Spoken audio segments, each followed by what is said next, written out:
Mesdames et messieurs, the greatest festival of our contemporary society, the Olympic Games, is about to begin. This is going to be close. Oh! They're all completely gassed! They've given it everything on the global bucket! Oh, yeah! Go! Oh! Brilliant. But that is an Olympic championship. Ready? Hello and welcome to another episode of Keep the Flame Alive, the podcast for fans of the Olympics and Paralympics. If you love the games, we are the show for you.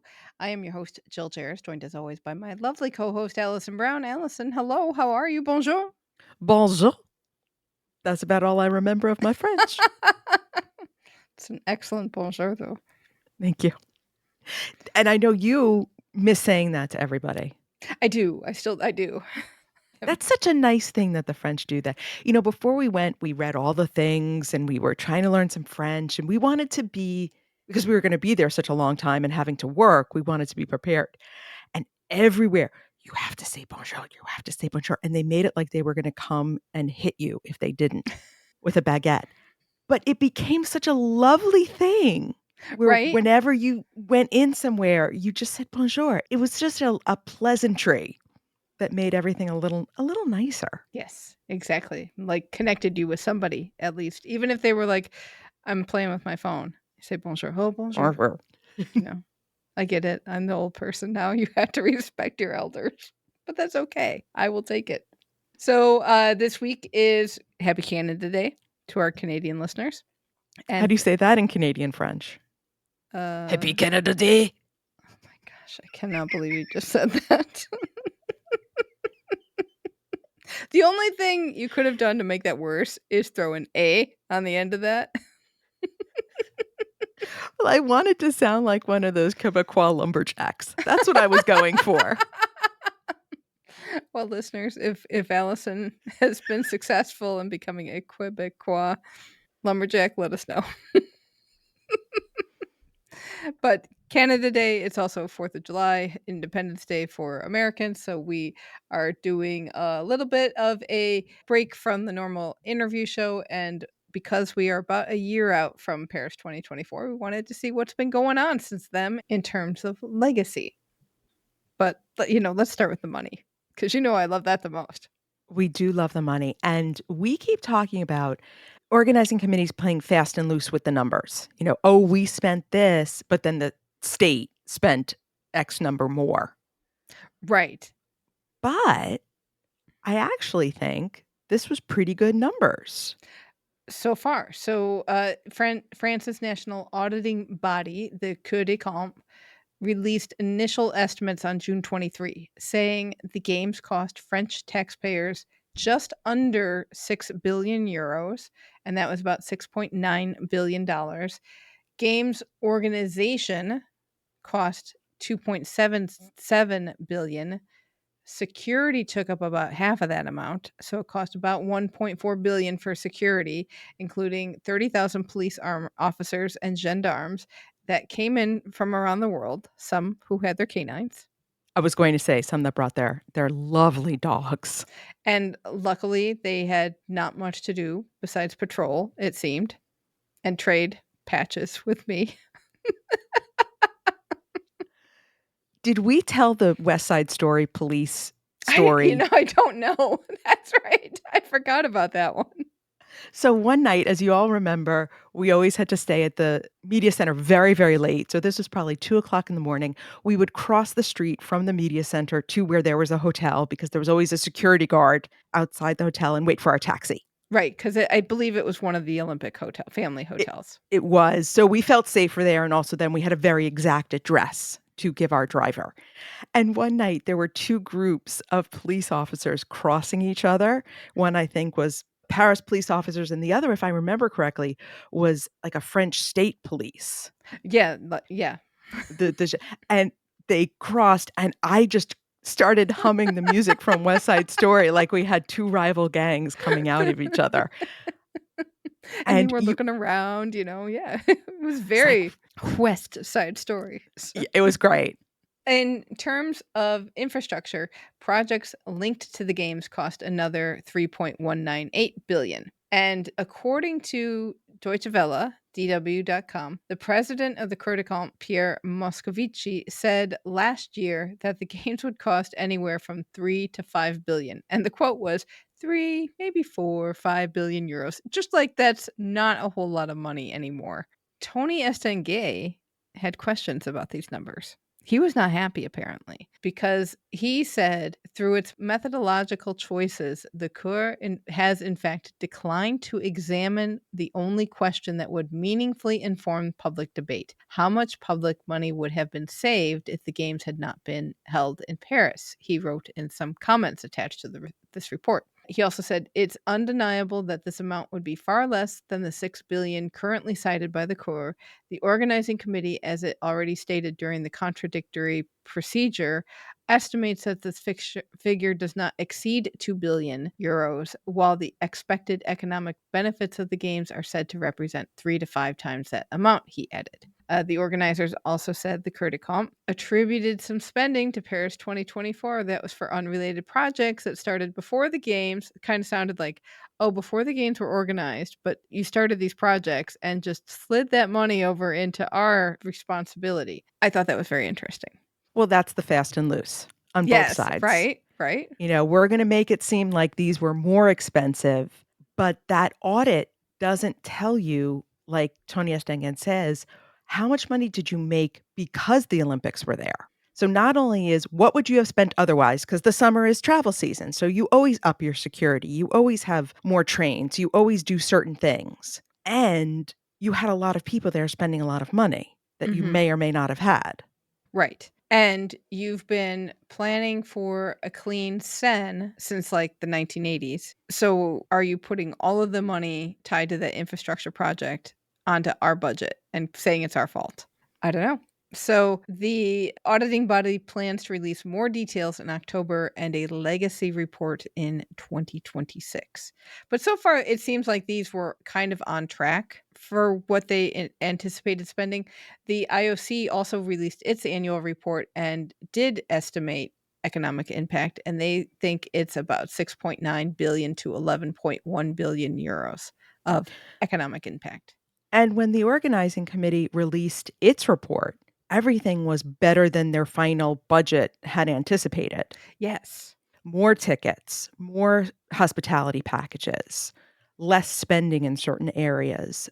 Certain state guarantees of funds were not used, which to me is huge. The state and the city said, okay, if you come up with this much shortfall, we'll cover it. And they don't need to cover it. Yeah. So that's also a really good thing. In terms of audience, viewership data was very high. 5 billion people, according to the IOC, watched or followed the Games. So that is you and 84% of the world. This is the most followed Games in history. They sold 9.5 million tickets, and 8.5 million people watched both of the torch relays. Pretty big crowds. Well, we were definitely with a lot of people.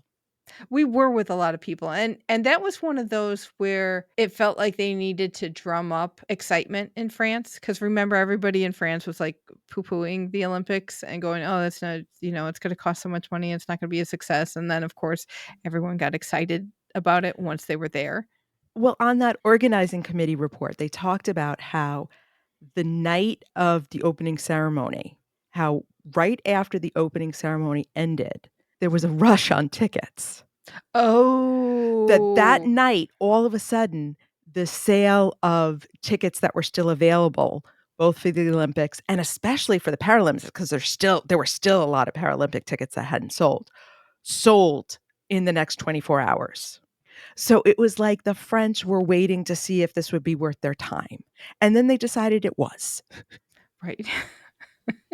No need to question. No need for skepticals. And the Dutch apparently decided it was worth a train ride. I'm sure. Big excitement is that the cauldron is back for the next 3 summers. The hot air balloon-esque cauldron, designed by Mathieu Lehonneur, will be on display from June 21 through September 14th. So it's already rising in the night every night, and you can see it in the garden every day. It's not going to be the Olympic cauldron anymore because once they're done with the games, they can't use that branding. So it's going to be the Paris Cauldron, located in its original spot in the Tuileries Gardens. You don't need tickets this time to go up and see it. Just go and see it. And yeah, rises every night. So already I've seen pictures because they've had this big music festival in that area right now. And so you see this big music stage and the balloon behind it. And it's just very, very cool.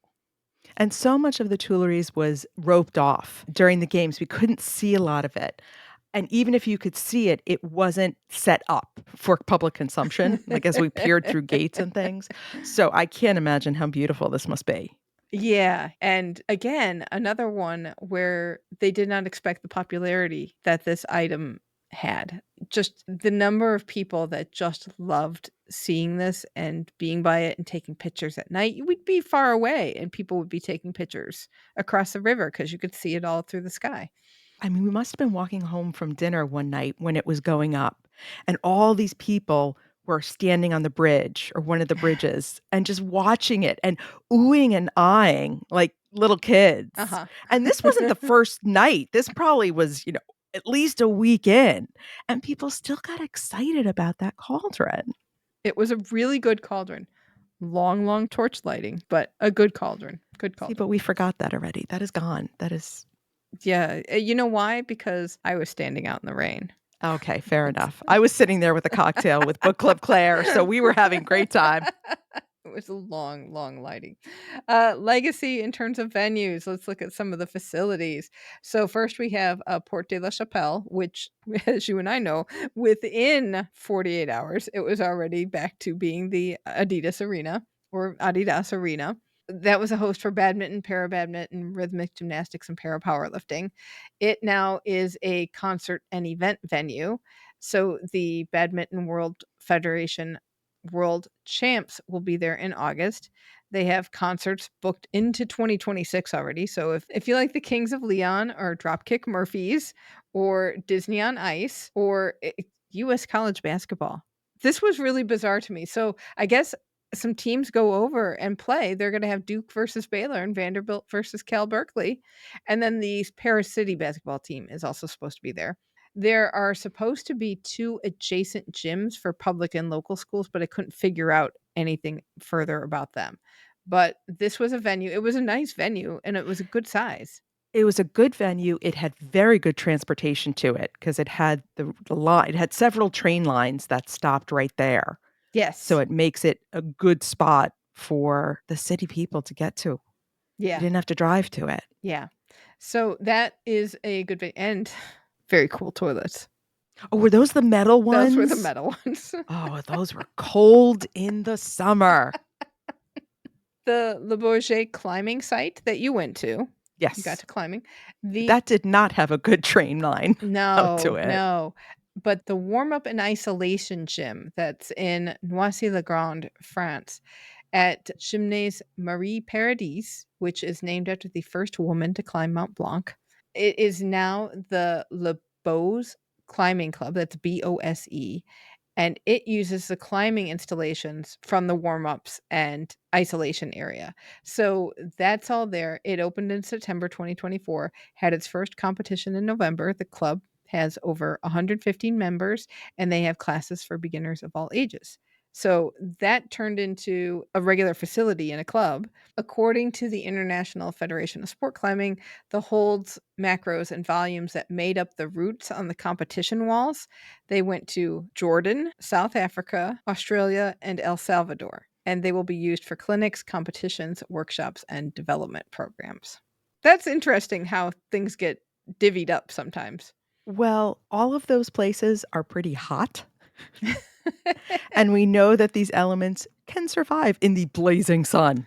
Yeah. That is what I remember from the climbing venue. Well, it's also interesting where stuff ends up, because a while back I posted a picture in the Facebook group of my polling location where I am a poll worker. Yes. And they've got mats with LA 1984 branding on them. And I was so surprised. It's a gym, and these are like gymnastics mats. And like, are these really from 1984? They could be. Why Because they're not? piled on. They're in piles. But you never know. Stuff ends up everywhere. We did mention the other week that Ellen Court Hill, the mountain biking venue, is now open to the public as a place for cycling, walking, and running, and it's available for competitions. There was a public bike ride through this area this past May that sounded really fun. The Aquatic Center in Saint Denis, which hosted water polo, artistic swimming, and diving, is now open to the public. It's got swimming, aqua fitness classes, including aqua biking. Oh, I would do that. The fitness area has a bunch of classes and a high rocks room, which is CrossFit-esque, I would say. Not necessarily like workout of the day, but they have like push sleds and areas for pull-ups and that kind of thing. There is a big climbing wall and facilities for a game called Le Padel, which is a cross between tennis and squash that's played in a glass court. The site is also the permanent training center for the French diving team and will host the European Swimming Championships in 2026. I cannot tell you how much I want to go to here. But we know the hotels near there are terrible. I still want to go to here. You want to swim in another Olympic pool, don't you? I do. And it's the facility, honestly, is really beautiful. And I think there was a little hotel, like a little Ibis, right around the corner. That might not be too bad. I don't know. But it's a beautiful facility. They've really tricked it out. And I think it's going to be great for the community. And they said one of the things they said was in Saint Denis, there are a lot of children who do not learn how to swim. Right. They don't have the access. Yes. So this is going to bring a bunch of access, hopefully in a way that a lot of people can afford to go. But it just looks beautiful, man. The Pont de l'Arena, which connects the Trocadero to the Eiffel Tower, has been closed to regular traffic now. It's they closed it. They said, oh, this was really cool to do. It was. And so now it's primarily pedestrian and cycling, but taxis and buses can use it. So you'd still have to watch out for cars, but it's not the same level of traffic that it was before. On July 23rd, it's going to host Sky Paris, which is an international pole vaulting competition. Okay, that sounds terrifying in terms of just the optics of Katie Moon going into the Seine. Luckily, she's a professional. If it were you and I, we would totally be in the Seine. Because I guess it depends on which way do you position the pole. Yes. You know, if you have it sideways, they're just going in the water and, you know, that's our duathlon, pole vaulting and swimming. Oh, that would be kind of cool. It would be refreshing. But then, like, your next vault, you would have wet hands. On August 28th, the anniversary of the opening of the Paris 2024 Olympics, there was supposed to be an introduction to blind football. I saw this on parisjetem.com, and it didn't say where it was.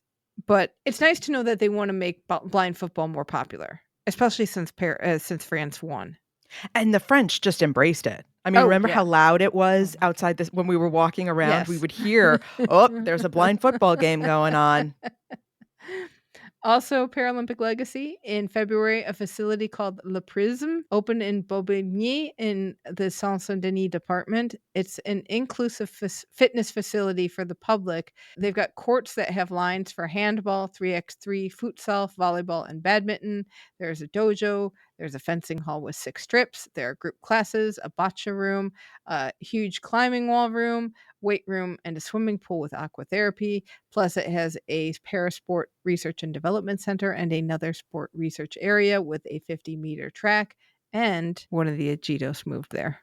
Well, one of the things that Andrew Parsons talked about in that last press conference was the legacy in France, especially in Paris, of making parasport more accessible, getting more people having access, because it can be very expensive. It can be difficult for ordinary gyms to have this equipment. So if that's a legacy, that's a pretty good legacy. It is. And the facility looked really cool. And you don't have to be a para athlete to be there. It's for able-bodied people as well. Again, another beautiful looking facility that came out of this. And again, I would like to go to there. The Grand Palais, which was closed for 3 years for a 466 million euro restoration and modernization project, is now fully reopened. So the first stage of that project was getting the nave ready so that they could have the fencing and taekwondo competitions there for both the Olympics and Paralympics. Then last fall, there was a little bit more open to have some art fairs. Now the whole revamp is done. and it will be the temporary home of the Centre Pompidou until 2030 while the Pompidou gets its renovation. And in the nave over the winter, there was an ice skating rink. Yeah, that was cool. So a lot of the skaters posted videos of themselves skating in that spot. And I said to myself, well, I know it's cold enough there that the ice skating rink will be fine. But it was so beautiful and fun to see those different, the steps and the arches that I recognized and said, oh, I can position this in my head. Right. And such a beautiful building and one that's incredibly important in Paris. So it's good that that's all restored. I hope that some of the background areas are easier to find. And they don't send you down to that bathroom in the dungeon with I- the stone pillars that I thought I wasn't going to make it out alive. And I wonder if they like painted over that one area, the room, that circular room with all those doors, and then just these random weird, like a painted woods, if I remember No, correctly. they absolutely need those paintings need to stay exactly as they are. And just we would go in there and just which door do I go in it and out of? It really felt like you were in a magical woods almost. And if you chose the wrong door, which I often did, you would be in trouble. We've got some legacies from the opening ceremonies. So Zeus the horse is on tour from July 12 to September 7. It will be at Mont Saint-Michel. And then from September 19 to 29, it will be in Nantes. The armor that the rider wore is part of the exhibition Fashion on the Move #3 at the Paris Fashion Museum in the Palais Galleria until October 12th. And then those golden statues of famous women are moving from the National Assembly to the Rue de la Chapelle in the 18th arrondissement. So all of that stuff is still going on. I stopped in the fashion museum, I think on our last day, because they had a sports clothing through the centuries Oh, okay. exhibit. It's very small, but what a fantastic little museum. So I'm glad that they're including that rider's armor. Yes, that's definitely a museum off the beaten path that I went to because we had that free pass Oh, right. The that city we pass. got from Yeah. the city pass. And I said, "Oh, if it's terrible, I didn't pay any money." And it was a really great little museum, and even if you have to pay money for it, it's not terribly expensive and worth a trip over to that side of the city. There are events coming up. So if you happen to be in Paris on Sunday, July 20th, which I wish I could be, you could take part in the Olympic Heritage Grand Walk, which goes from Parc de la Villette, where all the hospitality houses were, to the Bassin de la Montagne in Saint-Denis, which was a Club 2024 viewing site. And the goal of the event is to help people see the transformation of this region post Olympics, because this was one of the regions where they wanted to put a ton of money into and try to revitalize it. So there are different routes. You can do the full day, 14-kilometer walk. I was gonna say, that's a long stretch between Parc de Villette and Saint-Denis. Yeah. That's a hike. Or you can choose from 2 half-day routes that are 6 kilometers or 8 kilometers. Those are, for the kids. They really said this is for families. I'm like, oh, wow. Americans, we got to start walking some more. So, along the way, you'll go to Parc de la Villette, Street Art Avenue, the Terra Terra Urban Farm, where you will have a gourmet break, the Parc des Docks de Saint Juan, where you will have a picnic break, the Athletes Village, the Cité du Cinéma, which hosted the Athletes Cafeteria, and then the Greater Paris Metropolis Olympic Aquatics Center, which we talked about earlier. You will also get an information booklet and enjoy artistic performances and other surprises along the way. So start times are staggered throughout the morning. It is a free event, but you have to register for it, and we will have a link in the show notes. And if you go, please let us know how it Do you was. think Pierre and Alice will show up? That would be fantastic if they did. Like, you're in a Pierre group, you're in an Alice group, you're another Pierre group. That would be so much fun. But I remember walking around some of these areas, and you could tell that there was investment, and you could tell it was going to take a while to fully get realized. But it'd be interesting to see a year out how things are. Tour de France is coming up. The final stage will end in Paris, and it's going to follow some of the Olympic race route, including 3 climbs up Montmartre and a finish on the Champs-Élysées. I did 3 climbs in Montmartre, and I don't want to do it again. When my daughter came to Paris, we did a walking food tour Mhm. in that area of the city, and we earned every bite. Let me just put it that way. That is hills like I have never seen. They were steep. They were really tough. Yeah. And steps everywhere. But it was pretty. It was very nice. And on July 26th, the first anniversary of the Olympics, the city will have a festival along the Seine. There will be kayaking and paddleboarding on the river. They will have water sports and games on the banks. The city will unveil plans for a monument that will honor the 2024 medalists.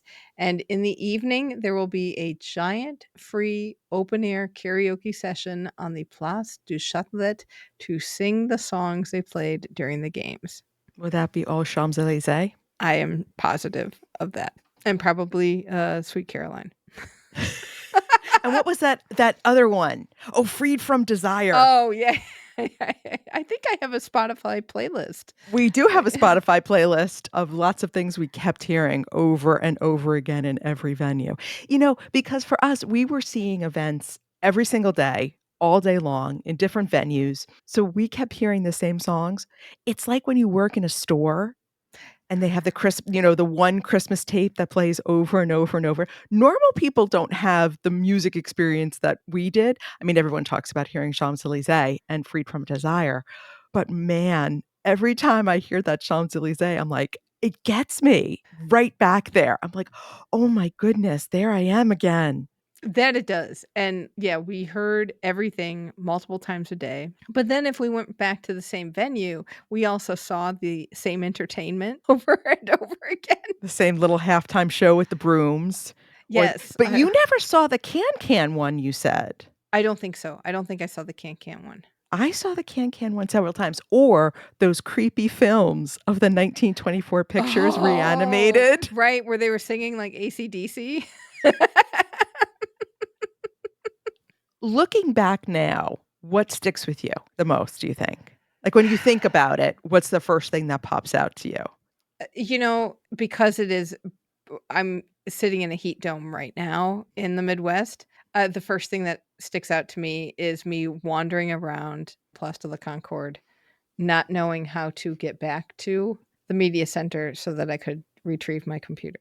That is the first thing that sticks with me. But then I remember the reason I was there was to watch BMX freestyle, and I had an amazing time at that. And then it's like a flip book of amazing competitions you went to, and you just go, oh, that and that and that and that. And I do say the farther away we get from the Paris games, the more good stuff I remember versus the hard stuff, because it was very Agreed. difficult. Same. I was going to say the first thing I think of is in the morning during the Paralympics at our hotel, we would pack up our little lunch from the breakfast buffet, and I got that little plastic container and I put my little sandwich in. Mm-hmm. And Alex, our white Yes. knight, would come and make us breakfast. Right. And just how many lovely people. Paris has such a bad reputation for people being nice. And as many not nice people that we met so many lovely people that were just happy to have the Olympics and the Paralympics there, happy to have us there. Yes. And, Ben and I were talking as I was pulling this information together. I was telling him, oh, this is going on and this is going on there. And he's like, oh, I would go back to Paris and I'd stay at the hotel that I stayed with. I'm like, no, we have to stay with Alex. With the and White Knights. That really, and it's funny you say that because my daughter said to me, oh, I would just like to do a weekend in Paris. And I said, I have a hotel for you. Because I would love to go back to Notre Dame because it wasn't open right. yet. And I've seen all the pictures now that it's since opened. And I'm sorry they could not finish in time. But they finished it a few months later, and now it's been open for 6 or 7 months.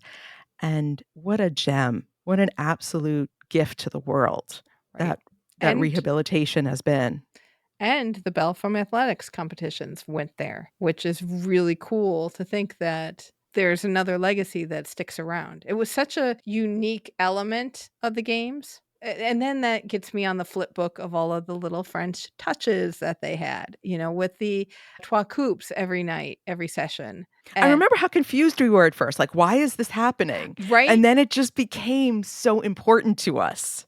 Exactly, because remember we were watching, it was the first night of competition and we went to go see rugby and our friend Chris from Olympipod was there and we got to meet him in person and hang out with him and watch rugby, and then all of a sudden everyone's going crazy for that very famous New Zealand rugby player, I think so. and he was the one doing the trois coupe, and we're like, "What is this thing?" And when it got explained to us, we're like, "Oh, this is gonna be really cool." And John Register got to do it during John the Paralympics. And Yes, we just got oh, to see so many things that became, just like the music, so important to us for this very discrete period of time. Like, we got to know the Paris metro system so well, but if we went back now, we probably wouldn't remember any of it.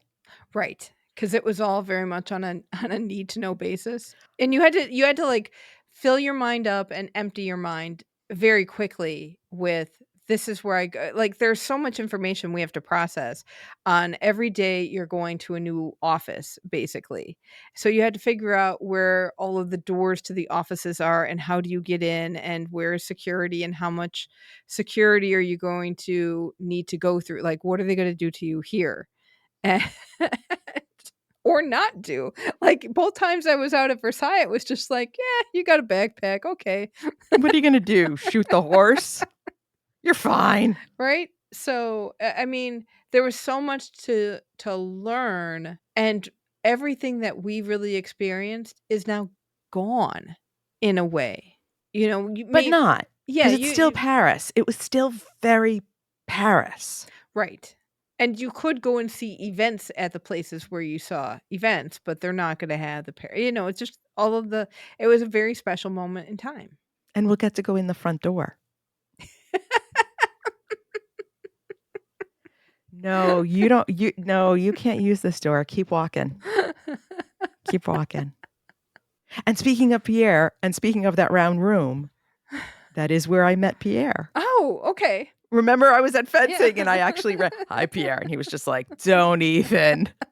I hope they didn't rehire that Pierre. Oh, I've met Pierre at Arena Sud, and You had a nice Pierre, and I 'cause did have a he nice let Pierre. you take a picture. Exactly, because I was just walking and I saw him and like, "Oh, Pierre!" And I was so excited. And I don't think Pierre knew what to do with that. Yeah, somewhere in Paris, there is a man going, "There was this little American woman," and it could be so many different men and women in Paris that we met at various points, that if we asked them this question, they'd be like, "There was this little crazy American woman, but she meant well." Right? And I have a little framed picture of me and Macron on my bookshelf. Because that was again another bizarre experience that I did not expect at the very beginning, like right at the beginning of everything, where we're just so discombobulated and catching up with time and jet lag and trying to figure out where everything is and what can we expect services wise. And then all of a sudden there's all these opportunities that come in. Like you can go here, you can go here. We're doing this tour, we're doing that tour. And we didn't know what to it's one of those, like, how much do you say yes to? What we patrons, if you've listened to our Katie Ledecky book discussion, this was one of those situations, like, what do you say yes to? We said yes to the Flava Flav We did. media's that press conference. I remember, I think I texted you, "Flava Flav is on the schedule for today." And there weren't that many people at that press conference, I think because nobody knew what that was. Probably not. And maybe did not realize what a big deal that was in America, at least on our socials, of Flava Flav is helping out. And just all of the other things, like I've been reading a little bit about Breakin', and I think about, being there and having so much fun. And Snoop Dogg did the trois coupe, so it was just perfect. And then I got to see Ray Gun in all her glory, and being part of one of those viral moments in a sense, or seeing that take place and you go, And that's one of the things they'll talk about 20 years from now, Absolutely. sadly. Yeah. But And all the kids, I would give them a pin and they'd just look at me like, really? right. Like, yeah, you don't know who we are, but I want to give you a Yeah. pin and Right. make you happy. And just now I'm thinking about like all the various and sundry people we met and just all the strange things that happened. And how did this happen? Met this lovely Irish couple coming back from gymnastics after I had seen Reese McClanahan Oh. win. And I was like, you did pretty well. He's like, yeah, we did. And we talked the whole walk to the train station just about everything. And just all these people so excited to be there. Right. And running into people we knew, like Well, Olympian people. Oh. Yeah, I didn't though. You Oh, did. and you didn't get to meet the dulcet tones of Jason Bryant? Yes, I did. And then I Okay. got yelled at by the guard to get out. Oh. Yeah, and I got to meet Ollie Hogbin. You got to meet Ollie, and I didn't get to meet Ollie. We both got to meet Chris. I got to meet Ruth at Team Ireland House. And I got to see Michael and John from Anything But Footy. That's right. You got to Which meet was them. this was so fantastic. So it was, yeah, it's easy to forget the bad stuff now. Right. Yeah, and we got to hang out with Ben Waterworth. I got to hang out with listener Nicholas a little bit. We got to hang out with superfan Sarah and her family and book club Which was Claire. great. Claire got to watch me just drink cocktails at the opening ceremony party. They were so good. Oh, that Paris Media Center. That was unbelievable. How amazing that was and how much work they put in to showcase the city for us. He did a good job, Paris. It's very easy now, like I said, to forget the bad and just be like, you know what? That really was an amazing job that city did. They did. Perfect Seems host like for... they made some money. Hope so. Perfect host for the post-COVID games. Perfect host. I think we should go have a baguette. Yeah. Possibly one of those ginger cocktails. Yeah. But not Nutella. I do not miss the Nutella. Still haven't gotten over the Nutella. I might still have some in my backpack. I still have Spoonie. Oh, good. There are Spoonie. things that yeah, every once in a while you like, oh, I still have this. Okay. Spoonie lives. Spoonie lives.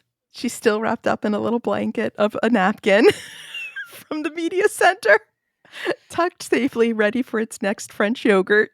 Aw.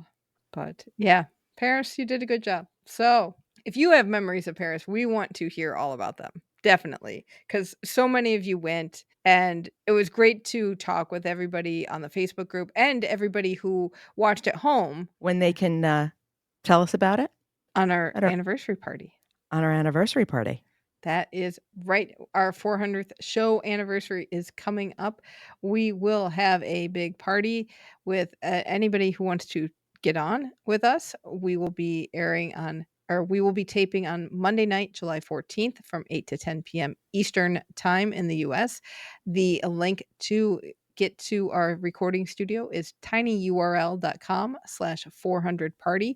We will have a link to that in the show notes, and it will be, drop in, stay for a while, head out whenever you're ready. So we would love to see you and talk past games, future games, and just have fun celebrating the show. Good moments from the show and not so good moments from the show.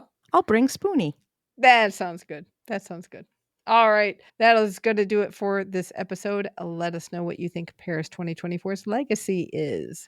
And we do love hearing from you. You can chat with us and other listeners on our Facebook group, Keep the Flame Alive Podcast. Email us at flamealivepod@gmail.com. The voicemail and text line is always open at 208-352-6348. That's 208-FLAME-IT. And if you need more Olympics and Paralympics in your life, and who doesn't, sign up for our newsletter at flamealivepod.com. We'll have a link to that in the show notes. Next week, we will be once again looking back at the games, but it will be different games because it is our monthly look back at Sydney 2000. Alison, you have basketball. I am looking at cycling. So there is a lot to talk about. Thank you so much for listening. And until next time, keep the flame alive.